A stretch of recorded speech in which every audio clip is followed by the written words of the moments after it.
s'il vous plaît, un peu de calme. Mes chers camarades, je vous apporte le salut fraternel de l'ensemble des camarades du Rhône. Et pour débuter mon propos, si je voulais faire court, pour illustrer l'ensemble de nos valeurs pour la liberté et l'indépendance, j'utiliserai une formule très courte.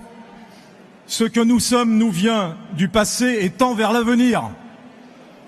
Alors, mes camarades, cette formule, je l'ai retrouvée ni plus ni moins que lorsque j'ai découvert avec certains d'entre vous le témoignage de la doyenne des militants de Force ouvrière, Jeanne Gourdon, qui nous l'a confirmé. Depuis mon adhésion à Force ouvrière en 1981, décembre 81, ce qui a toujours guidé mes actions militantes, ça a été notre capacité à signer des accords lorsque le compte y était et à pouvoir s'opposer lorsque le compte n'y est pas et surtout qu'il y a des atteintes ou des régressions. En ce sens, notre camarade René Valadon disait souvent, lorsqu'il était au bureau confédéral, lorsqu'il y avait des sessions de formation, lorsqu'un accord est bon et qu'on le signe, on le défend. Lorsqu'un accord n'est pas bon et qu'on ne le signe pas, on le descend. Alors oui, mes camarades, nous avons bien fait de lutter contre les lois Macron 1, Macron 2, Rebsamen, El Khomri. Et aujourd'hui et demain, nous aurons à combattre au quotidien les ordonnances et leurs effets négatifs.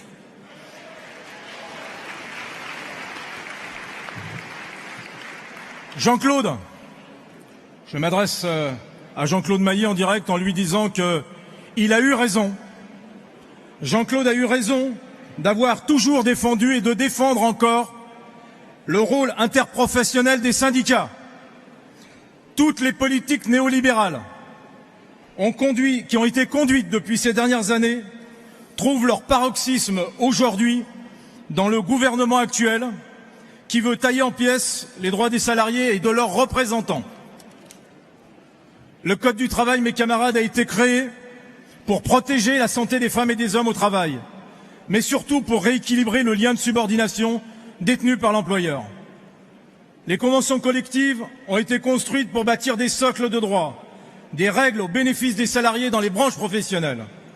Alors aujourd'hui, après avoir attaqué le secteur privé, les gouvernants veulent détruire et réduire, amoindrir le service public. Alors à Force ouvrière, plus que jamais, nous devons réaffirmer le service public, c'est la République. Ce qui touche les droits des salariés du privé impactera un jour la fonction publique, et ce qui touche la fonction publique impactera un jour le secteur privé.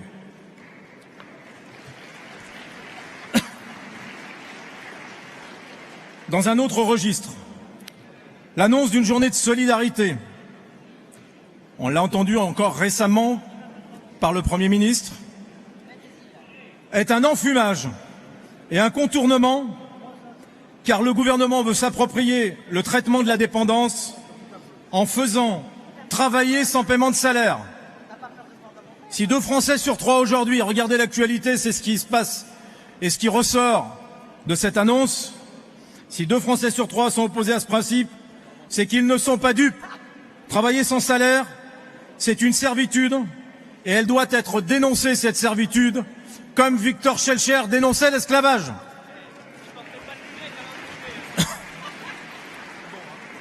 Je conclurai, mes camarades, par quelques mots contre le CSE, car dans les entreprises, nous commençons les discussions au sein de tous les secteurs qui vont avoir des scrutins prochainement lors des élections professionnelles. Le constat dans le Rhône, mais ailleurs aussi, c'est qu'entre l'existant des PCE, CHSCT et le CSE d'aujourd'hui, il n'y a que des réductions de moyens militants et des coupes franches envers les élus et les représentants. Il est indispensable de considérer également, dans ce système, de prendre toutes les heures de délégation aujourd'hui, tous les moyens syndicaux, puisque les employeurs profitent du CSE pour dénoncer en parallèle des accords IRP et de droits syndicaux. Il est indispensable pour Force ouvrière de peser pour obtenir que le réformisme militant qui est le nôtre nous permette d'être des défenseurs d'intérêts. 10 secondes, mon camarade. Merci, j'ai fini. Matériels et moraux des travailleurs face aux gouvernants et aux employeurs qui veulent nous dépouiller et nous mettre à l'étouffoir de nos possibilités d'être des contrepoids. Pour terminer, mes camarades, je conclurai en disant que dès la fin de notre congrès, nous saurons nous rassembler et Pascal, comme le bureau confédéral, auront à cœur de peser toujours plus pour que nous devenions la première organisation syndicale. Pascal, tu sauras poursuivre l'œuvre de tes prédécesseurs et j'aime tant un slogan issu d'une ancienne campagne prud'homale sous mandature de Marc Blondel que je finirai mon propos ainsi. Agissons pour le respect des droits et le droit au respect. Merci mes camarades. Merci.